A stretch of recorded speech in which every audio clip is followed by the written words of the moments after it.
Burnout doesn't happen in a vacuum. It happens in connections. Today, we have Jen Hardy and Irina Alexander who are going to help us unpack why healing isn't just internal, it's relational. As you listen, ask yourself, who do you need in your corner when it all feels like way too much? Stay tuned to the very end as we ask these two powerhouses the one thing to do today that will lift yourself out of that burnout together with your work bestie. Hi, I'm Claude. And I'm Jess. We are corporate employees by day, entrepreneurs by night, and work besties for life. Join us as we explore how work besties lift each other up, laugh through the chaos, and thrive together in every industry. Work besties! Welcome. We're so excited to have you. Welcome. Thank you, ladies. Thank you. I thought we'd kick off first, Jen, asking you a question around what was your personal, powerful burnout story? That would be the days that I was sleeping in my car for 2 to 3 hours in the middle of my day. I feel like there's a backstory there. There is, right? I was a teacher and a coach for 12 years. Halfway through that career, during a run for a state title, a second state title, I had been driving to the church around the corner to sleep in my car for anywhere from 2 to 3 hours, depending on how much of a planning period, lunch, study hall that I had all grouped together at once, just to make it through the day and survive through each day and show up how I needed to show up. After that happened over and over and over again in the middle of playoffs, it was like, this is not normal. This can't just be part of the job, right? Because there's often people who are like, oh, you're just in playoff season. You're just in season, right?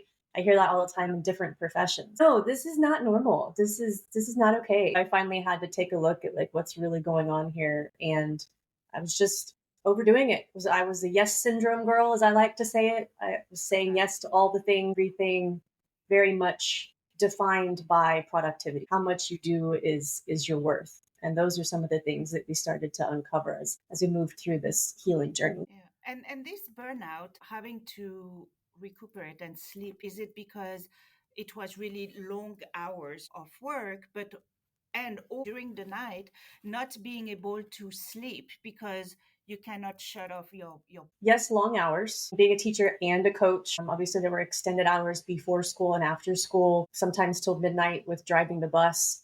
But for me, it was also compassion fatigue. Working with students, working with athletes whose parents aren't around or who aren't showing up the way they need them to. You're expected to be everything they need in that moment when you care, right? And really show up for these kids in the way that they need. So it wasn't so much for me that I couldn't shut my brain off or couldn't go to sleep. In fact, I'd get home and I'd sleep so hard, like it was hard to get up in the morning. Yeah. But I know for a fact that I had compassion fatigue. I was overwhelmed with how much of me needed to be there for these kids. And I didn't have the tools and the skills to navigate the energy that was being taken to do that. And Irina, I hear you have also a powerful burnout story as well that happened separately in a different, distinct way. What was your wake-up call? My wake-up call was as I was driving on highway and I called my mom and I said, Mom, I'm coming home. And she was like, what do you mean? Who died? Because by that time, I haven't been home in 9 years. And so that was my big moment. I took my kids and I went back home to my homeland, Russia, and spent there a few weeks. And after I came back, I said, okay, I don't want to do it anymore. It was great. It was a great journey. It was a great business, but I am done and I don't want to do what I've been doing. Okay, so you guys didn't go through burnout together, but it sounds like you both got to a breaking point and found each other on the other side. Did the connection between you two start and get to this point? So we both ended up finding NLP, neuro-linguistic programming, as a training modality that we both got involved in back in 2019, 2020 as a personal development journey. And neither one of us went because we wanted to be coaches or trainers or do anything. We went because we were just curious. I was a little bit ahead of Irina in terms of jumping in. I was at her practitioner as a coach. And the first time I met her, I couldn't stand her. Sign of a great friend. I just thought she was such a stuck-up bitch, and I could not stand it. She would sit in the back. Like, the thing I always joke about that I remember the most as a coach at the training when we were supposed to usher everybody back to their seats when it's time to get back into the lessons. And that's when Irina would get up and go to the back of the room and open a bag of chips and start eating the chips in the back of the room. Because she was a huge, what we call mismatcher back then. So she loved to do the opposite of what everybody else was doing. Somebody would always be like, someone go tell her to sit down. And we'd all be like, yeah, no, I don't talk to her. Oh my gosh. So Along that line of her being the mismatcher, I think the trainers knew that. And so they treated her extra special in the fact that she got to skip masters and come straight to trainers training, which is where we actually met. We actually got put in the same group. We ended up partnered together in a very emotionally intense exercise that we jokingly, but also seriously say that we got anchored to each other in a very emotionally bonding way. And ever since then, we've been super close and been very supportive of each other. And it just started to grow from that place. We came out of there both going to do different things, but always going and supporting the other one at their training in whatever way we could or their events. And then we started, hey, let's do an event together. This has been an interesting journey to do alone. Let's try some together. And we did more and more and more together. And then she got to a point where she asked me, do you want to just do this together?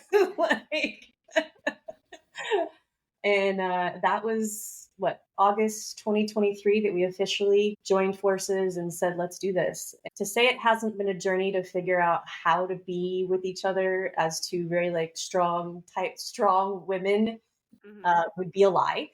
The skills and the tools that we have allowed us to really navigate and create a really intimate and beautiful friendship. That's amazing. And Irina, let's hear your side of the story. What was your first impression of Jen? I don't even remember her. I don't know which one is worse. I was the bitch, as Jen described, 100% true. But I don't think we even talked during that training. It was a 7-day long training. Can you believe? 7-day long. I didn't think we communicated or anything. But once we went through the trainers and anchored to each other, that was a beautiful journey, being able to trust another woman, because we all came from a background of some betrayal and some other issues and stories in the past. So it's been very fascinating to see us grow and heal each other. Can you remind me, what kind of training was it again? NLP, neuro-linguistic programming. It's the base of what we host and what we do now as well. Based off of this, it sounds like you guys decided to do this. But it sounds, in addition to burnout, there may have been some boundaries that you weren't necessarily creating any self-leadership of who you are in and of itself. Now that you've taken this class, started teaching, what do you feel are some of those early signs others can see in themselves? Some of the early signs that I don't think people notice is overproductivity. I call it yes syndrome. I say that jokingly, but we do live in a world where we're rewarded for productivity. We're rewarded for doing, right? We wear it like a badge of honor until we're so far run into the ground that we don't even recognize when we're saying yes anymore. I mean, we had a woman in one of our trainings that we still laugh that she was such a people pleaser and such a say yes without thinking. We gave her a task of you have to pause for 5 seconds before you say yes to something. And then 2 minutes later, one of the girls that was there in the training was like, hey, can I borrow your phone? And she was like, yep, here, with no thought. Literally 2 minutes after we made the task, and the whole room just erupted cracking up. And it took her a minute to even catch it. And she was like, it was so instinctual to just always say yes versus pausing to notice, do I want to do this? Should I do this? Can I do this? Do I have the energy and capacity, the knowledge, all the elements that we don't even pause long enough for, right? We just go. So maybe that's a sign, is if you notice I'm going so fast, so quick that I don't even remember what I've said yes to, what I'm doing, what I've done. It just becomes a blur. How do you take that mindset away? Because for a lot of people saying yes, I think you're a little bit like that too. And I am totally, I'm a yes person. How do you say no at this point? Because it's hard, right? Because then you're going to have this fear of being fired or disappointing, because that is part of being a people pleaser. You don't want to disappoint the other person, because it's a badge of honor also to be the good one. How do you break that? How is it a problem? How is it a problem to be seen as a person who says no? And what is the purpose of you saying yes all the time? You have to ask yourself and be honest with yourself. For what purpose are you doing that? And what would happen if you say no? Somebody gets disappointed, so what? How is that a problem to you? That's true. It's not your problem if they are disappointed, in a way. Yeah, I mean, we choose to make it our problem or choose to take it on ourselves, but is it really our problem? Or you just kind of have a friend like me who, when Jen says yes, you just like elbow her and saying, do you really want to do that? It also gives you the luxury of the pause to think, does this add value not only to you but the role or what you're doing? You have the ability to say why, right? Because there is a lot of times, and I know you said I'm a yes person, but I don't feel like I have been the last couple of years in this role, because I get inundated by so many things that I do say, what is that for? 9 times out of 10 they're like, none of your business. And I'm like, well, then I don't need to do it, you can do it. I do believe, to your point, in addition, there, it's not that it's bad to say no or to pause.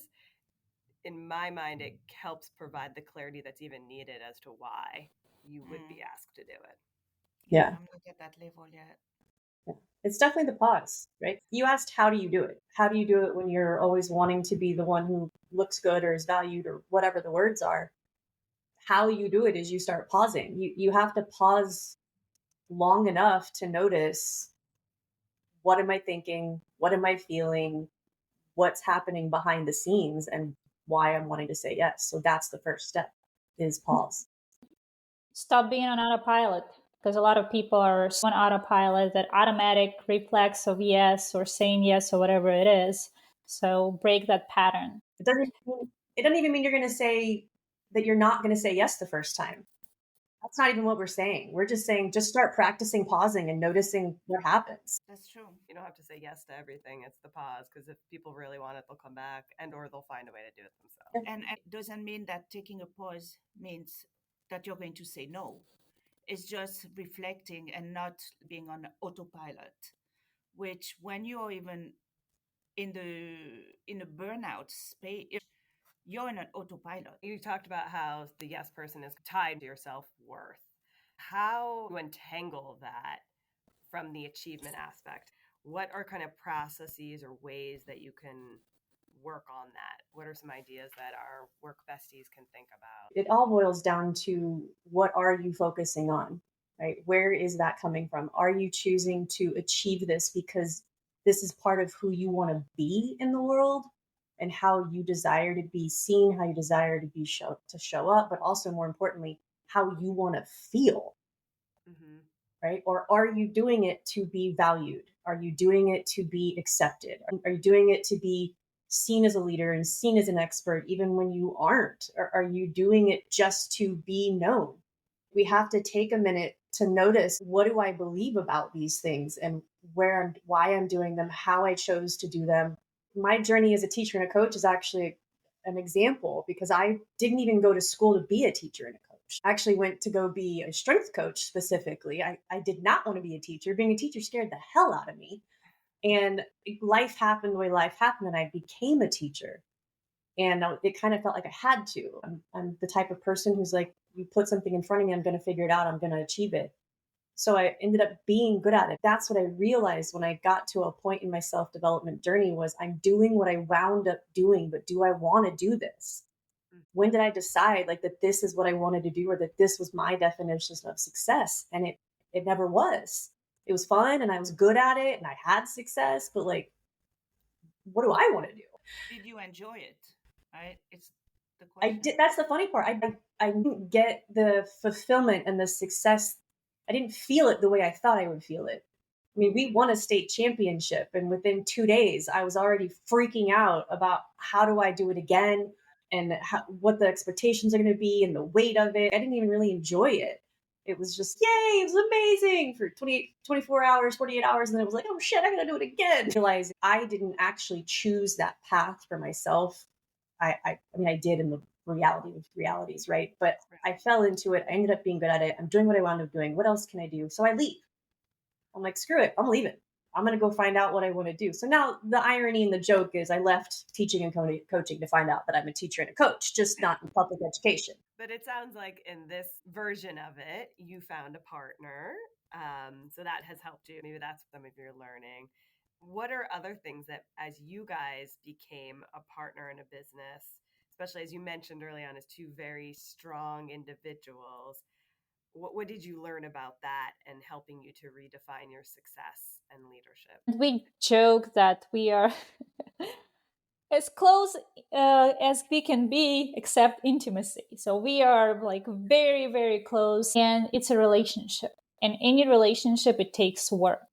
So learning each other, learning how to communicate, learning each other's triggers, the navigating each other's situations, right? Where we are in life and what is happening. I'm very individualistic, ego-driven person, or at least used to be, and what it's like to have a partner and communicating with a partner. I mean, we joke, she's like, you just need to at least inform me. Like, tell me what's happening. It's one thing when you run a company by yourself, it's very different dynamic when there is more than just you. Like in a family dynamic, it's one thing, but in a business, it's also extremely important. And at the same time, not to over communicate, because if Jen starts over communicating with me, she knows that I roll my eyes and I don't listen, because I don't like to be over communicated. No. um, I'm like, is I it really? And I'm like, can you put She's like like, what are CC me? we doing today? I'm like, I've emailed it to you 4 times. And I'm like, please stop CCing me. It's overwhelmed me. I mean, Jen would really would like put a bullet. I was like, hey, can I get a bullet points? Because I will not read all of that. Or like the other day, she recorded 5 messages and then she deleted them on and recorded one because she was like, you don't need all of that. I was like, thank you. So learning each other's communication style and respecting it, and don't take it personal. Meeting each other where we are, it's been absolutely beautiful, and we learn so much from each other, with each other, that we are teaching other people as well. I love that you brought up the communication, because I feel like communication in general is something all relationships, work besties, partners in business, personal relationships, all that you have to work on. But it becomes a little different when it's under pressure too, right? So communication can be difficult on a normal day, but then you've now got this pressure of work deadlines or having to say yes or no to people all the time.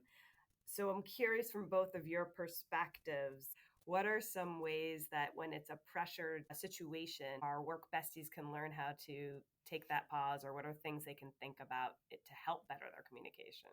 I'm going to share the conversational preframes because I think they can change the game and they're super easy. Conversational preframes are actually our participants, our students, our clients. It's one of their favorite things.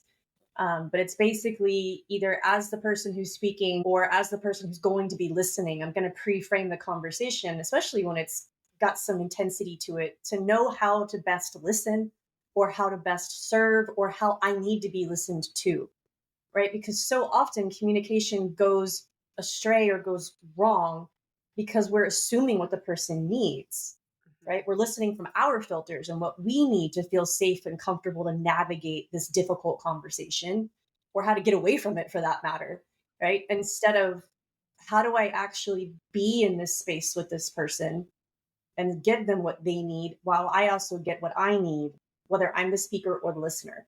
And so you pre-frame, you ask them, do you just need to vent? Do you need perspective? Right? Do you need me to be on your side? Perspective, vent, be on your side, or help you fix it? Because most people just want to vent. Some people need help fixing it. Some people need perspective. And some people just want you to be their cheerleader. That one actually is hard for some people because the key to that is you have to be on their side, even if you don't agree. Have people who are like, I can't do that. And I'm like, cool, then tell them you can't do that. That's okay. I'm not your person if that's what you need. And how it looks in reality is, I have a friend who calls me. I'm driving down I-35. She's bawling. Like I can't, right? And like barely able to talk. And I'm like, this could take a long time, or I can make sure this is efficient, effective, and really serves her. So I ask her to do box breathing. I'm like, hey, take a minute, do some breaths. I'm going to ask you a couple questions. Let me know. And I literally just asked her those 4 questions. Which of these is best going to serve you right now? I listed them off. And then she said, well, I think the first thing I need is to vent, because I haven't told anybody this. And I'm like, got it. She's like, but then I need you to help me figure out what to do. I know how to listen. I know what she needs, and I'm going to be able to give her what she needs. And we're both going to leave that conversation feeling so much better. Right. That's true that a lot of time when people just want to vent, you don't want to hear how to fix it. Asking the question really can help that relationship. And you never think about it because you tend to go straight to where your mind is.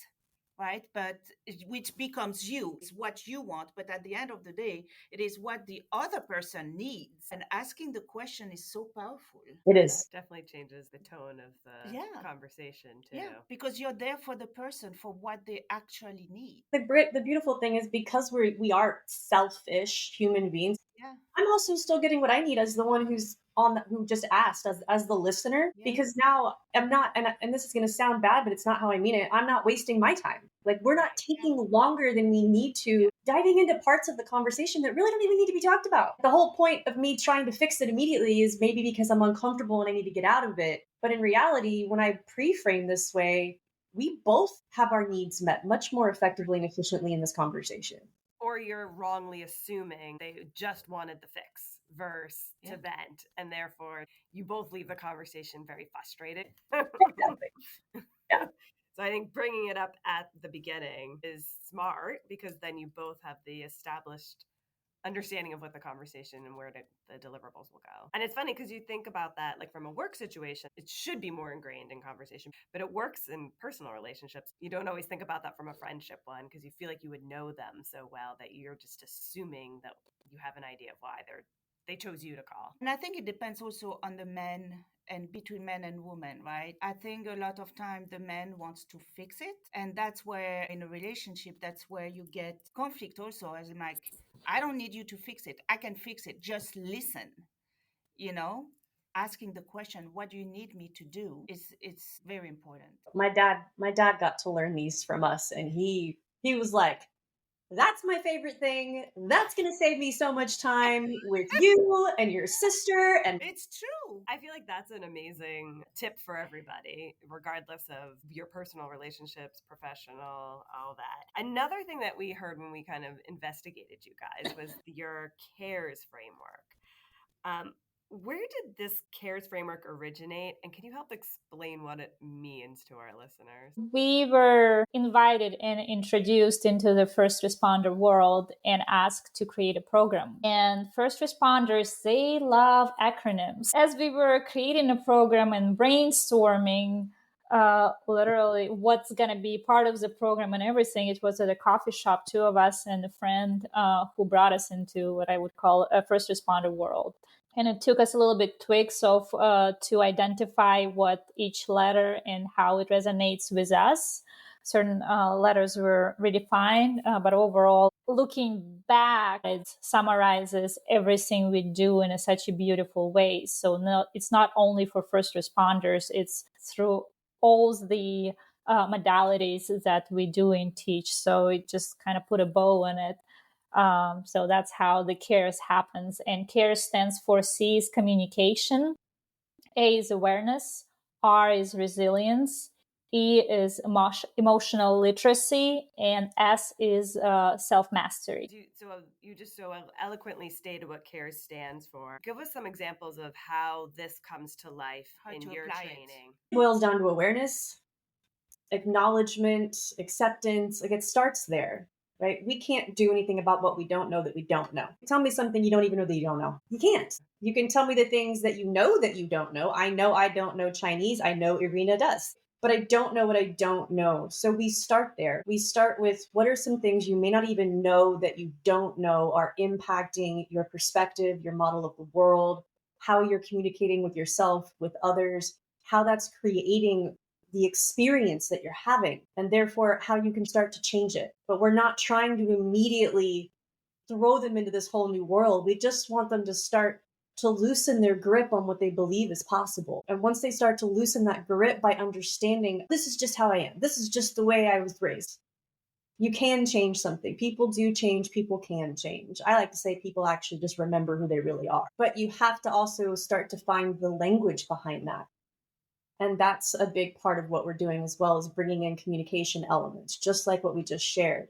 Because if I jokingly use shapes. If I've been a circle my whole life, and that's how people see me, that's what people believe me to be, that's how I'm received, and I come out and I'm like, oh, but I'm a triangle. I've always been a triangle.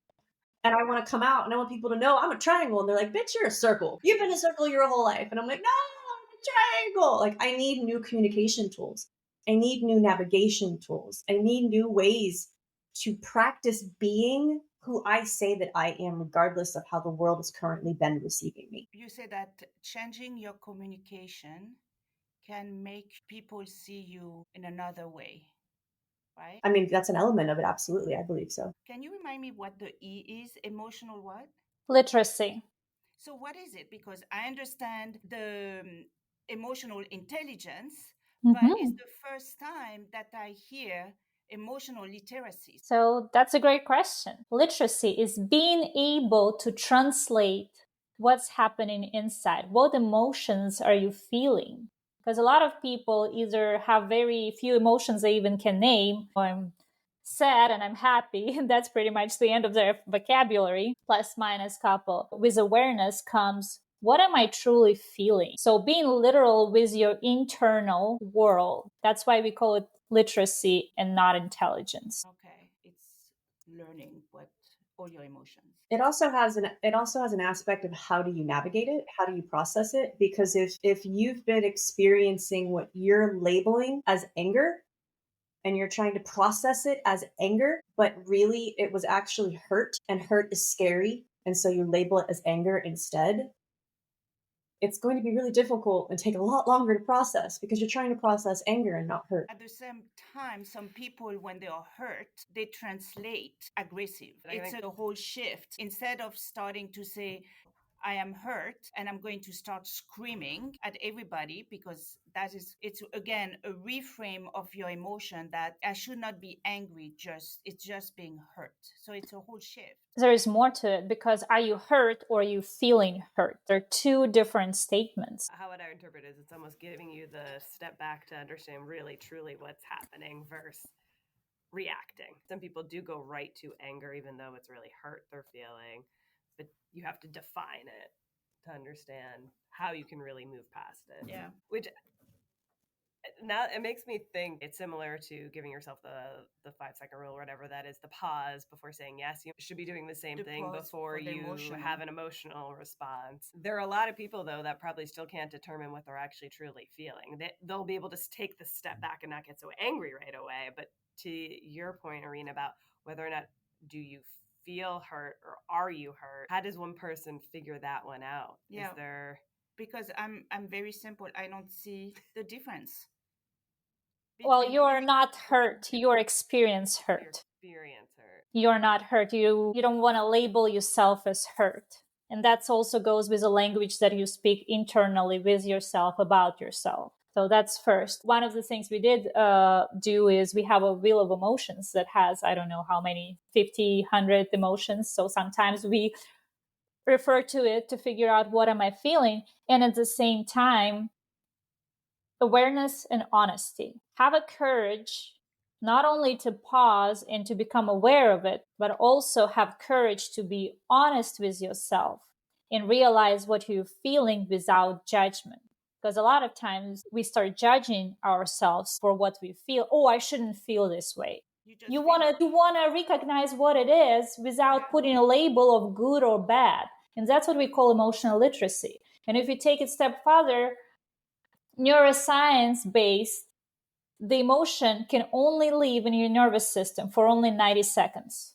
And people like, bullshit, I've been mad and I've been bad for more than a minute and a half. What happens is after you experience it internally through your nervous system, your brain kicks in and it starts to create story that says it over and over and over and creates an unresolved loop that keeps you stuck.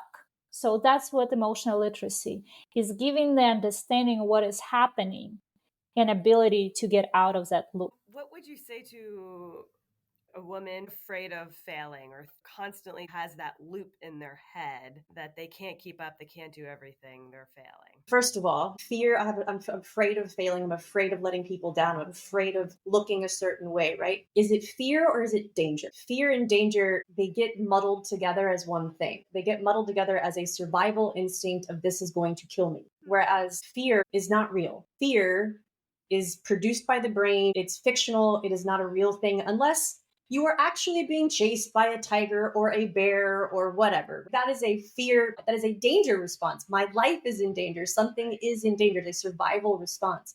But in today's world, we have these survival level responses to I'm failing, I'm going to look bad, I'm going to be judged, I'm going to be kicked out of the tribe, whatever that might be, right? Because that's a survival level response to something that's not an actual threat to my life. When we're having those thoughts, you got to pause. You got to break the loop of the autonomic processing of this could kill me. It could be the end of me. No, it will not. Like Irina said, could it piss someone off? Could you lose people? Could people decide they don't want to be your friend anymore? Could you potentially lose your job? Yeah, maybe that's a beautiful gift in disguise. Not to mention the people who fall away. If people want to leave your life because you finally speak your truth, because you finally stand in who you really are, do you need to be with those people? Let's let those people go. Bye-bye. My favorite part about my relationship with Irina is we are so freaking blunt with each other. We are able to say whatever needs to be said because we have a filter for each other of I love you and this isn't working. There's a difference also of saying the truth and how you say it. You can still say what you think without being rude, without being aggressive. That makes a big difference as well. Absolutely. We say a lot, like you can't control how someone's going to receive you. All you can do is manage the outcome. I can practice saying how I want to say it as many times as I want. It doesn't mean that person's going to receive me the way I expect or need or want them to. All I can do is manage the outcome. One of the things that really stood out to me was there was a comment that you had on your website about the belief that vulnerability is a strength. And I love that so much because being vulnerable actually is a good thing because you control who you are. Is there some reason that you were so much focused on vulnerability as a strength? Vulnerability is byproduct and it's extremely important part because you cannot get where you want to go without being honest. Because what is vulnerability? Is a pure honesty without fear, feeling safe enough to express fully without the fearing the outcome. And that's what Jen brought, the communication, how we talk to each other, with each other, is the fact that we can say whatever we want and need to say, as long as it's without blame. We can express ourselves. I'm hurt. Your behavior pissed me off. This is what I'm experiencing right now. I don't like it. I don't appreciate that. And I was like, okay. Like, I will not take it personal. It was just recent conversation. I was like, okay, cool. Like, not a problem. So there is the power of being truly you, being truly vulnerable, because then nobody has anything to hold against you. I am true to myself and I did what's best for me and for my nervous system. And do you think that that is truly something you can have with all relationships? Yes. Yes. And we're not going to sit here and pretend like it doesn't require a lot of freaking practice, a lot of courage. Courage and vulnerability are synonymous. Mm-hmm. You cannot learn how to be vulnerable without practicing being courageous and vice versa. The same way you can't have love and joy and connection and excitement and miraculous, all these beautiful things without risking rejection and shutdown and anger and sadness and being hurt.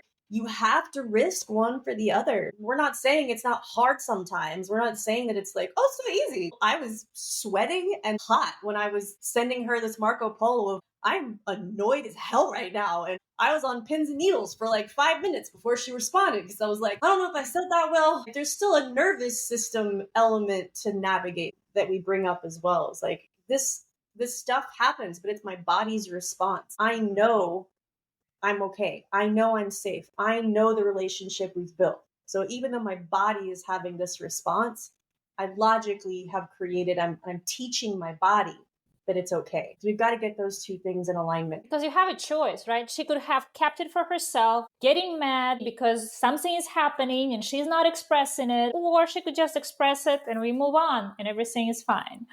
and we had a conversation about it. It also shows the strength of your relationship without any negative repercussion. Say, okay, you know what? I don't need that. I'm leaving.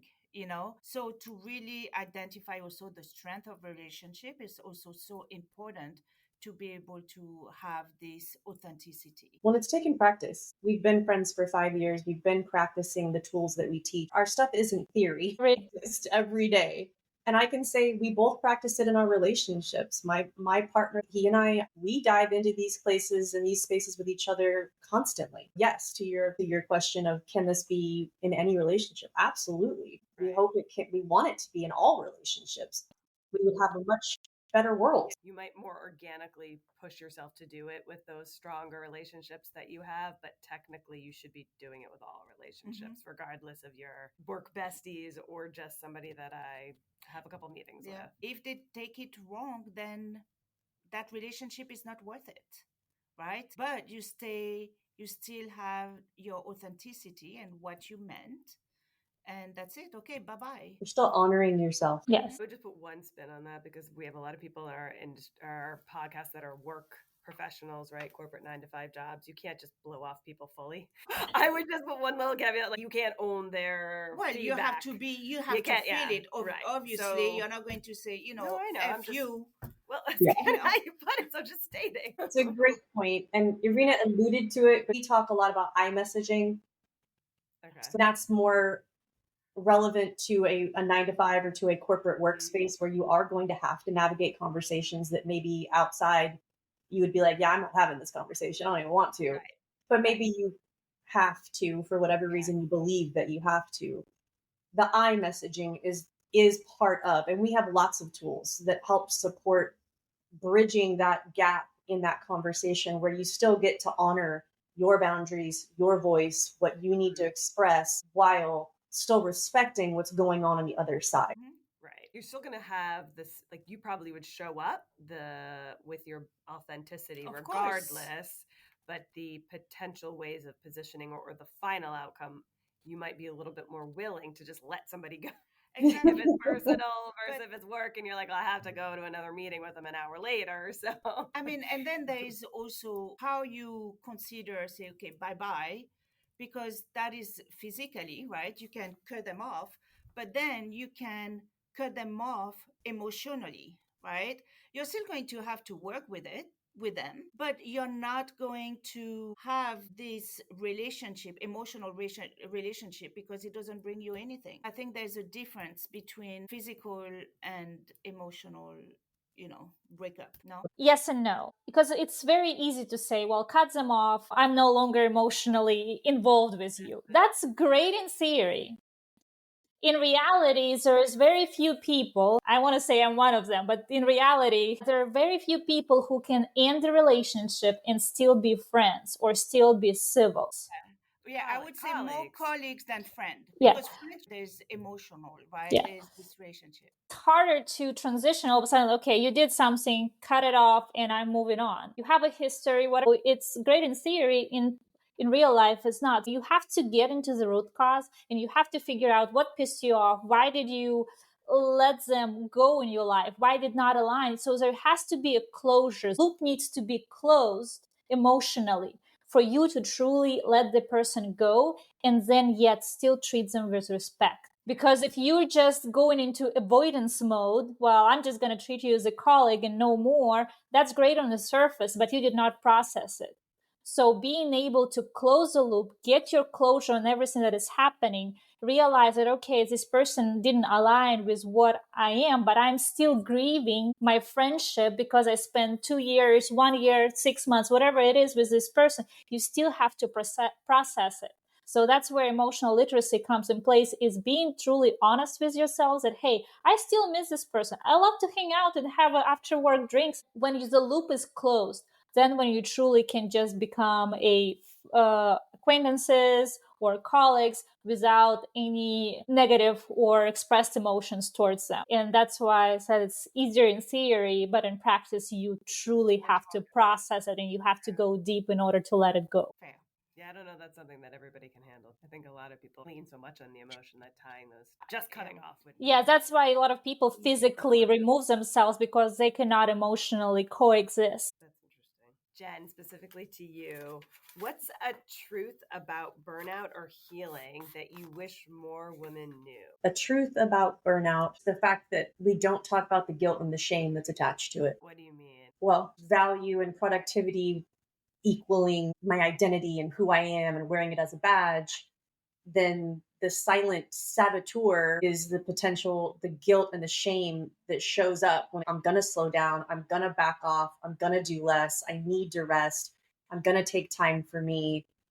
The someone's got it worse, someone's got it harder, someone's struggling more, I've got it easy, whatever. I'm supposed to be the strong one. I was built to be resilient. That was more my story. So there's this guilt and this shame that comes up that no, I can't take time for me. I can't rest. I was in a position where I wasn't financially contributing as much as I wanted to in the partnership I'm in my relationship. Mhm. And so the idea that I was at home but had all this free time, not chosen free time, but I have all this free time. But then there's like this guilt when I'm also exhausted and want to take a nap or go for a walk instead of work on something. There's this a juxtaposition, right? But there's so much guilt and shame around putting ourselves first so that we don't end up in that burnout position. It's a cultural thing that's really gotten nailed into us. Do you think also it comes with age? As you get older, you start to be more loose about the importance of your time, of not feeling guilty. I think it can come with age if you are taking enough time to like broaden your perspective and open your mind. It's unfortunate that I can say I've met plenty of 60-year-olds who they're still wearing it like badge of honor and they haven't seen anything different. Our Gen Z is a beautiful example because they're the generation out there rocking the boat right now, saying, no, screw this. I don't want to live the kind of life you lived where it was miserable hours a day and you barely make enough ends meet to survive. They're like, I want to work because I enjoy it. I want to work because there's a mission and a purpose and there's value. And I commend them for that.